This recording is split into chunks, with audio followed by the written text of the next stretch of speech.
I live on a quiet suburban street where every lawn looks the same, and most neighbors wave but rarely talk. This summer, my parents planned to spend a Saturday night at my aunt's house for an early birthday dinner. I'm 16 and wasn't in the mood to sit through hours of adult chatter, so I asked to stay home. To my surprise, they agreed. They left around 5 o'clock in the evening, the sun still high and warm. As they backed out of the driveway, Mom reminded me to keep all the doors locked, set the alarm, and text if I needed anything. I promised, then headed straight to the basement den where the big TV and my game consoles are set up. Time slipped by in a blur of online matches, headset chatter, and empty energy drink cans piling up around me. At 9:58 p.m., my latest match ended, and I finally pulled off my headphones. The house felt unusually quiet, too quiet, as the sound of my own breathing filled the space. I decided to grab a snack and trudged upstairs. As I opened the fridge, the sudden sound of a firm, polite knock echoed from the front door. It was sharp, not hesitant, but purposeful. I froze. The clock on the microwave read 10:02 p.m. Cautiously, I stepped into the foyer but kept the door chain latched. Through the side window, I saw a man, mid-30s tall, average build. His short hair was neatly trimmed, and he wore a gray polo and jeans. Ordinary. Too ordinary. He held a phone in one hand and smiled faintly when he noticed me peeking. "Sorry to bother you this late," he said through the door. "Did your dog get out?"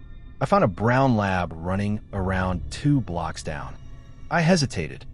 "We don't have a dog," I replied softly, gripping the doorframe tighter.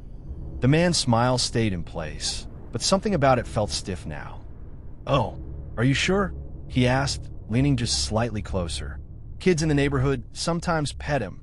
Maybe he followed you home." "No," I repeated a little louder this time. But he didn't leave.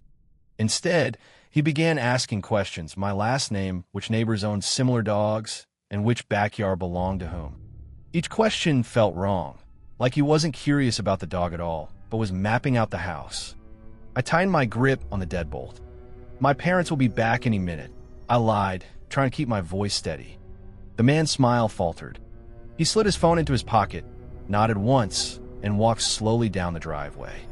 I stayed there, holding my breath, watching as he vanished beyond the glow of the street lamp. Only then did I let myself exhale. I texted my mom about it. She sent back a laughing emoji and said, "Probably just a neighbor trying to return a dog." I forced a small laugh too, but my stomach stayed knotted. That night, I double-checked every lock and eventually went to bed with my lights still on. 2 days later, something small but odd caught my attention while mowing the backyard. Mom keeps 3 concrete garden statues, little owls lined neatly by the fence. One owl was turned, its face pointing toward the house instead of the flower bed. I told myself maybe Dad bumped it with the weed trimmer last week.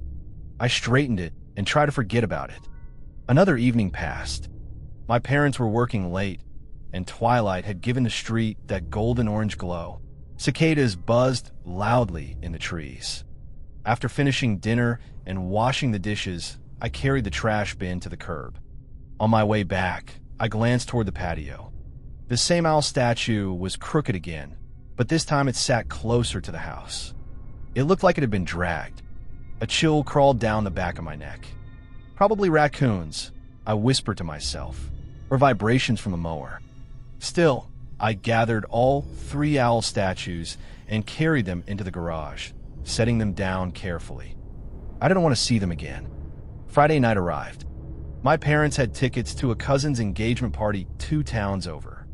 I insisted I was fine staying home. They left at 7 o'clock sharp. I locked every door, lowered the blinds, and set my headset aside so I could hear the house better. At 11:15 p.m., while scrolling through social media on the couch, I heard it. A faint clack, metal against glass. It came from the back of the house. I muted my phone and strained to listen. A soft rattle followed, the sound of a door handle being tested. Then a faint scraping noise near the kitchen window. My pulse roared in my ears. I slid off the couch and pressed my body flat against the carpet, crawling toward the hallway closet where the home phone sat charging. My hands trembled so badly, I nearly dropped it while dialing 911. I whispered to the dispatcher that someone was outside trying to get in. "Stay hidden. Don't hang up," she told me calmly. From the kitchen, I heard a slow, steady exhale, like someone was standing right against the glass pane. Then, a plastic planter toppled over with a dull thud. And silence. Minutes felt like hours. Finally, faint sirens cut through the night air, growing louder. Blue and red lights flickered against the dining room curtains. Suddenly, footsteps pounded across the yard, crunching the mulch bed. A wooden gate slammed open, then shut. Officers announced themselves, and I crept out of my hiding spot, still gripping the phone like a lifeline. They swept the backyard with flashlights. Near the kitchen window, they found a small black tool bag, half unzipped. Inside were a flathead screwdriver, window wedges, work gloves, and a roll of duct tape. Fresh mud streaked the handles. Leading away from the patio were deep boot prints, size 11, the officer guessed, disappearing where the grass met the alley. One more thing. The owl statue I'd locked in the garage. It was sitting upright on the patio chair. The officers asked if I had put it there. I hadn't opened the garage all night. My parents arrived 20 minutes later, escorted by another patrol car. Mom hugged me, so tight my ribs hurt. The police took my statement and bagged the toolkit for evidence. They suspected the same man had tried other houses using different stories. They lifted fingerprints from the window and tool handles, but the officer warned it might take weeks to process. That night, none of us slept. Dad installed extra deadbolts the next day and ordered motion-activated cameras. For a month, every creak in the house made my heart race. The police never found the man. The fingerprints matched no one in their database, and the tool bag was a common brand sold everywhere. Summer ended. I went back to school and stayed busier, but some evenings, memories would rush back. The polite knock, the owl turning, and the sound of someone breathing on the other side of thin glass. When friends ask why I never skip family events anymore, I just say I learned staying home alone isn't always the safest choice. And every night before bed, I still check that the owl statues remain locked in the garage, facing the wall, exactly where I left them. I was 17 when this happened. My little sister, Emily, was 7. Our dad had passed away 2 years earlier in a car accident, and since then, Mom had been working the night shift at the only gas station in town that stayed open past midnight. On most nights, I'd put Emily to bed at 9 o'clock, finish whatever homework I had, and then stay up late in the living room playing games with the TV volume turned low, just in case she called out. Our house was small, just 2 bedrooms, a single long hallway, and a kitchen where the old fridge made a rattling noise every time the motor kicked in. That Friday felt like any other.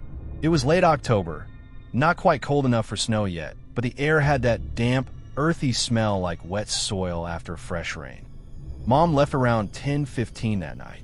She kissed Emily on the forehead, gave me a tight hug, and reminded me, as she always did, to lock the back door twice because the top bolt tended to stick.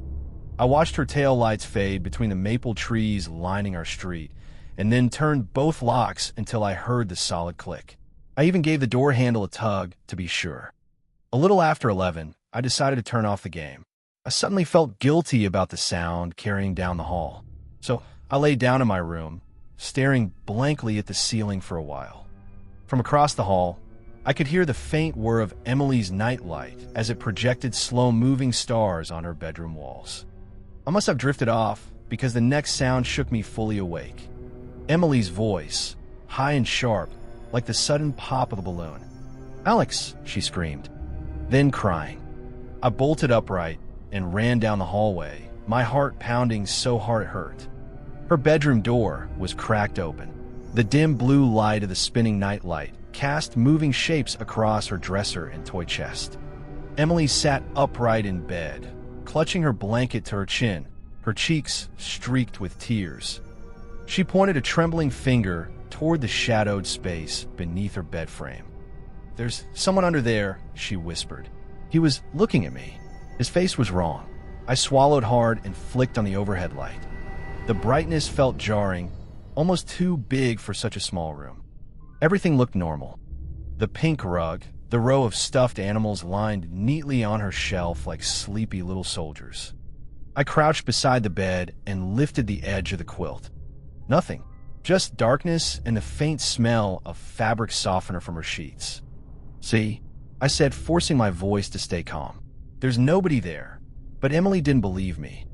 I could see it in her wide, glassy eyes. I pulled her into my arms and felt her tiny heart hammering against my chest. Gently, I tucked her back under the blanket, smoothing it over her shoulders, and sat on the floor between her bed and the door. I told myself monsters were just for little kids, but I stayed anyway, clutching my phone like a flashlight even though the overhead light was still on. Minutes crawled by. Emily's breathing slowed. Her eyelids grew heavy. The house joined her in silence. No wind outside, no hum from the fridge in the kitchen, just the quiet tick of the hallway clock. My own eyelids drooped.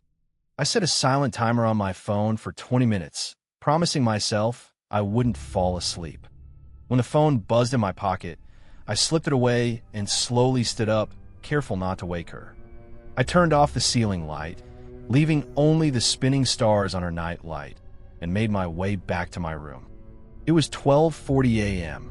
I lay down fully dressed and stared at the glowing numbers on my digital clock.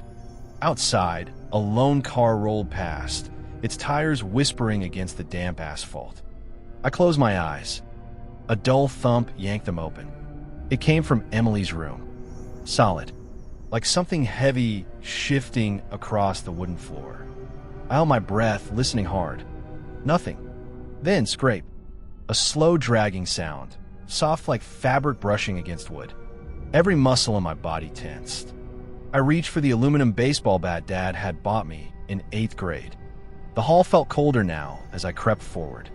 The faint blue glow from Emily's partially open door cut a thin line across the floorboards.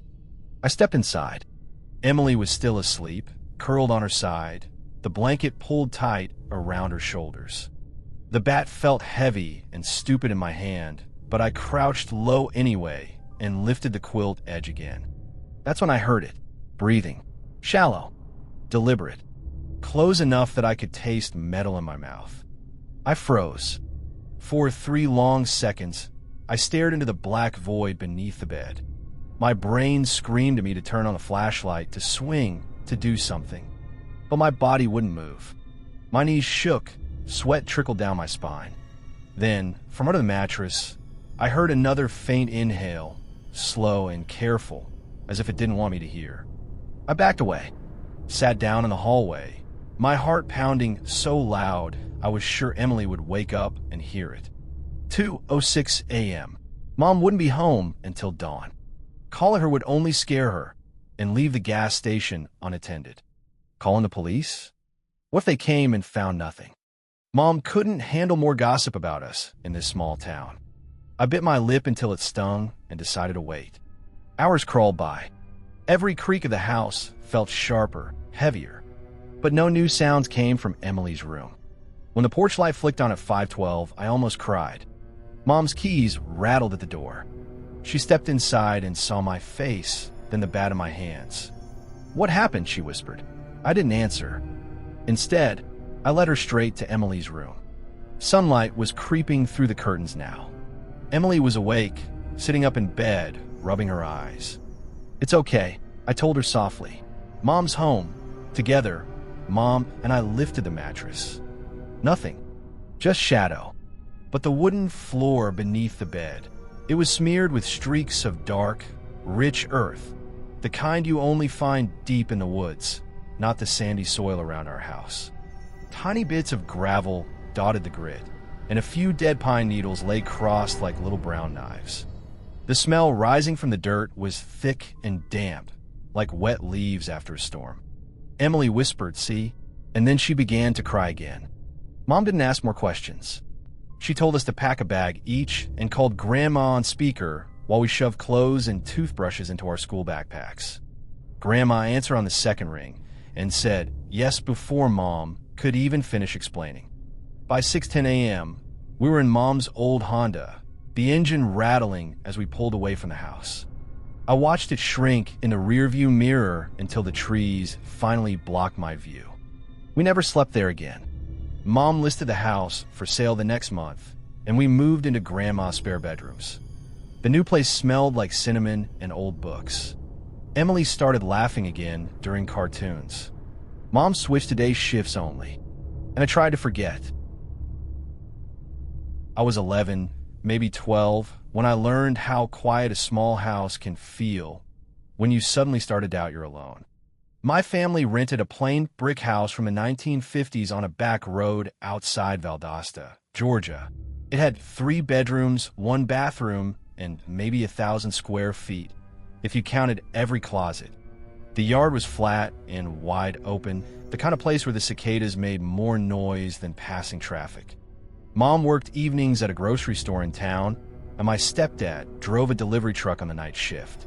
That meant for about an hour after school, I had the house to myself, unless you counted 4 skittish cats and a nervous foster lab mix named Daisy.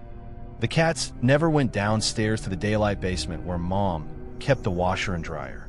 Daisy hated those stairs even more.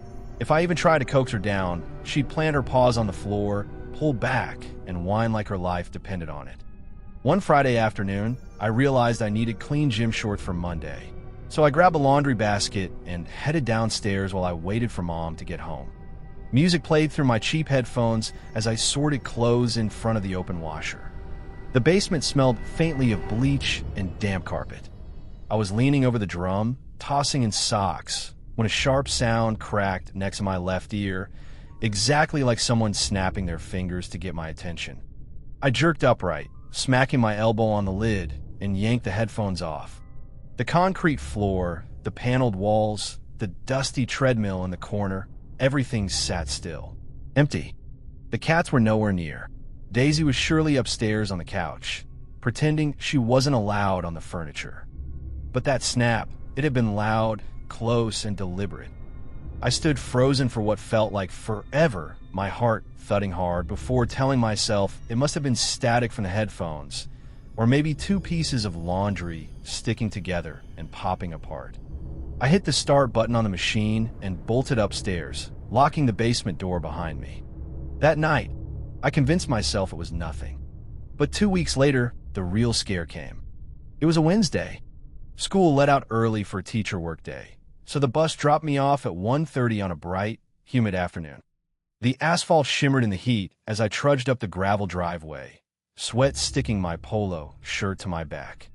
Inside, the air conditioner hummed. But the first thing I noticed wasn't the cool air, it was the pressure. That subtle weight of being watched. I ignored it. I dropped my backpack by the back door, pushed past Daisy, and hurried to the single bathroom at the center of the hallway. I sat there, bored, staring out the tiny frosted window that faced our neighbor's fence.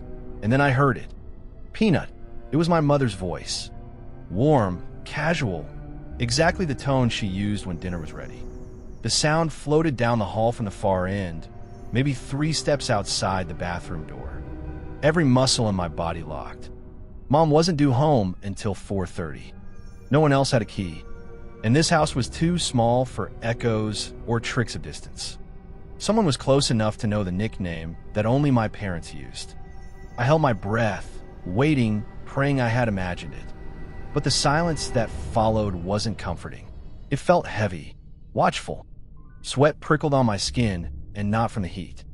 I finished as quickly as I could, bracing my feet on the worn linoleum. The doorknob looked suddenly fragile. When I cracked the door open, sunlight spilled across the hallway floor in a bright line.